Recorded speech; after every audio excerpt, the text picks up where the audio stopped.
In April, Amazing Spider-Man relaunches with a new series coinciding with the character's 60th anniversary, which comes with some major changes.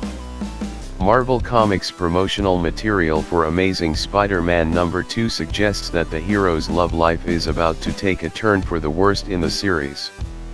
Legendary Spider-Man artist John Romita Jr.'s cover teases a troubled Peter and Mary Jane and asks, "The best couple in comics is done." Peter first met MJ in Amazing Spider-Man number 42. Though Peter soon entered a relationship with Gwen Stacy, he developed a close friendship with MJ, who remained a constant figure in his life. Shortly after Gwen's passing, Peter and MJ's friendship blossomed into a full-fledged romance. The two were wed in 1987 and stayed that way for 20 years until they sacrificed their marriage in the highly divisive storyline, One More Day. Eventually, during Nick Spencer's tenure on Amazing Spider-Man, the two were brought back together. Official description for Amazing Spider-Man number 2. The best couple in comics is done? You aren't going to believe what is happening in this volume of Amazing Spider-Man. Announced earlier today in an exclusive interview with Entertainment Weekly, 2022 will mark a new age of Captain America, one that will launch 2 Captain America ongoing titles. Writers Jackson Lansing and Colin Kelly and Marvel Stormbreaker artist Carmen Carnero will tell the adventures of Steve Rogers in Captain America, Sentinel of Liberty, while writer Taki Onyebuchi and Marvel Stormbreaker artist R.B. Silva will see Sam Wilson soar as Captain America once again in Captain America, Symbol of Truth. The journeys of both shield bearers will begin in April's Captain America number 0, where they will team up after an explosive attack by Arnim Zola.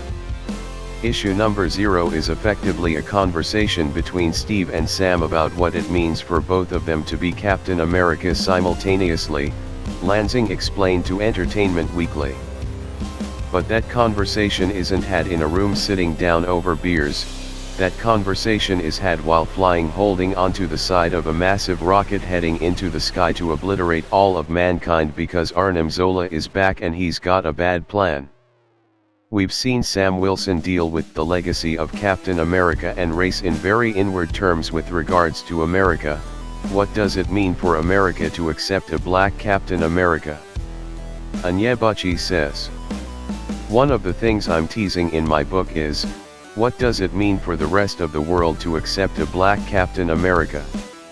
That's another part of the equation. If Captain America is in many ways a mimesis of America, with all the good and bad pathologies, what does that mean for the way in which America interacts with the rest of the world? With our story, what we really wanted to start looking at was, how has America changed?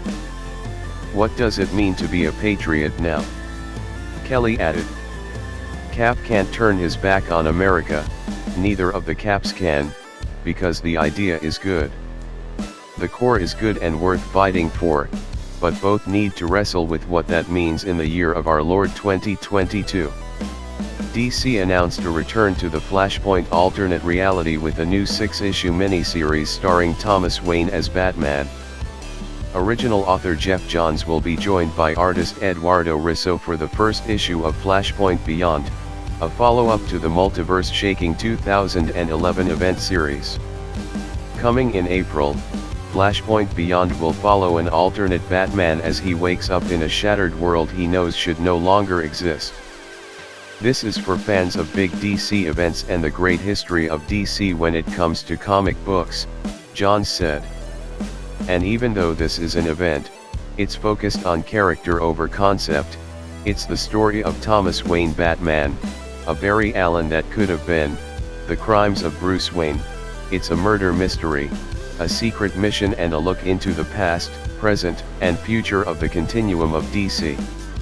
And as dark as it can get in this upside-down world of Flashpoint, it's fun.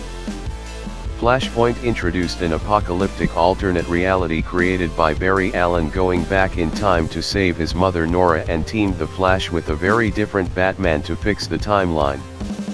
In this reality, Bruce Wayne was murdered in that fateful alley instead of his parents, turning his mother into the Joker and his father into a brutally vengeful version of the Caped Crusader. While the Flash's actions rippled through time to create a devastating world war between Themyscira and Atlantis that killed millions and threatened to destroy whole continents, Thomas Wayne's Batman was motivated by the promise of changing reality such that he could trade places with his dead son. Flashpoint Beyond picks up Thomas's story after the Flash succeeds in going back in time.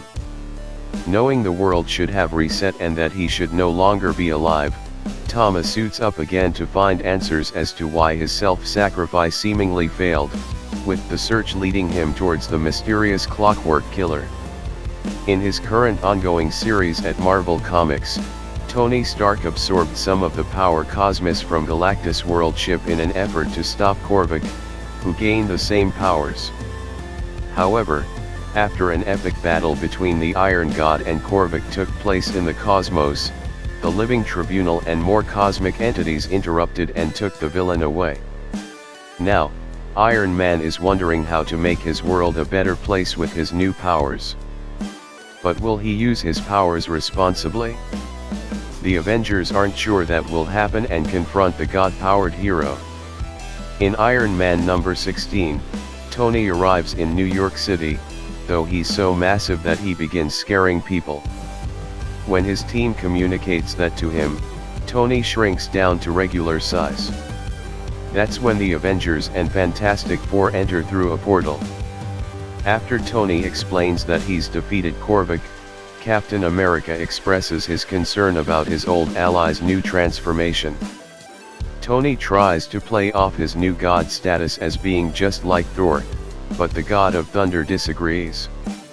Tony doesn't press the issue and even admits that his power cosmic allows him to do pretty much anything. That's when Captain America responds, "So what are you going to do?" Official description for Iron Man number 16. The Iron God arrives back on Earth, intent on making his home world a better place for all. Finally, Tony Stark has the power to realize all of his best ideas and intentions, but perhaps the power cosmic might enable his ego in ways never seen before. It's up to his mortal allies to decide, is the Iron God a fantastic evolution of their old friend or a grave threat? Guests starring the Avengers and the Fantastic Four. DC has been teasing what has looked like the death of Superman, again, as part of a celebration of the 30th anniversary of the original Death of Superman story.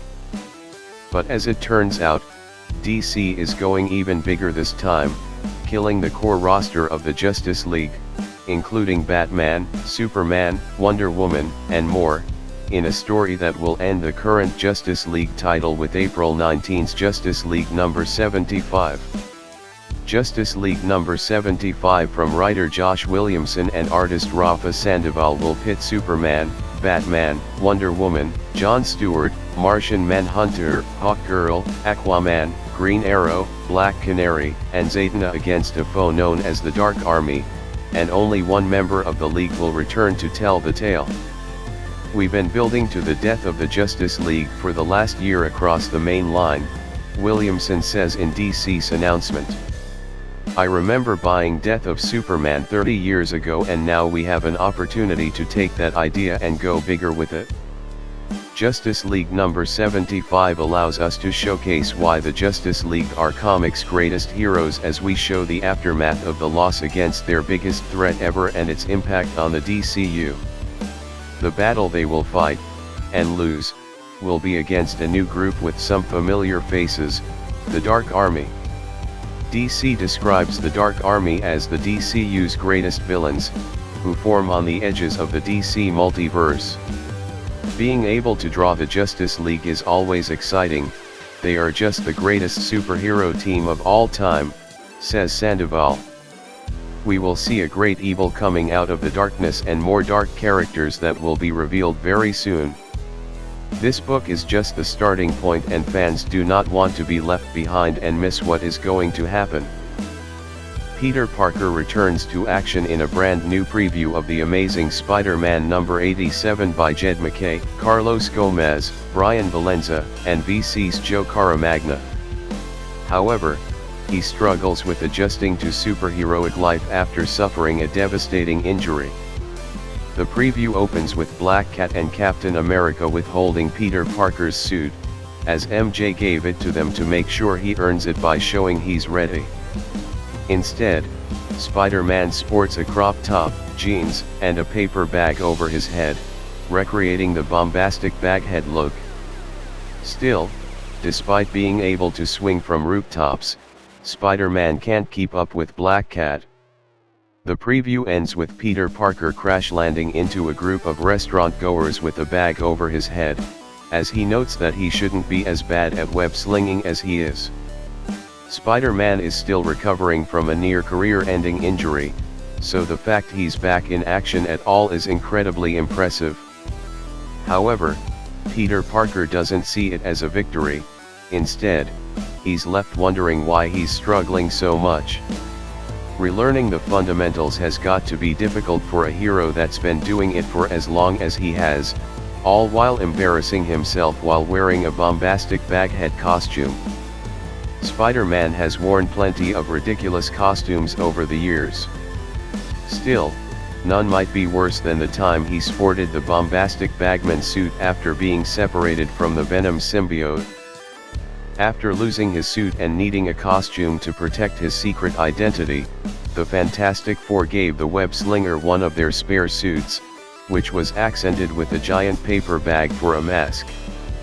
As a result, the bombastic bagman costume has become a meme of sorts, appearing as a wearable outfit in multiple Spider-Man video games, including most recently in Marvel's Spider-Man on the PlayStation 4.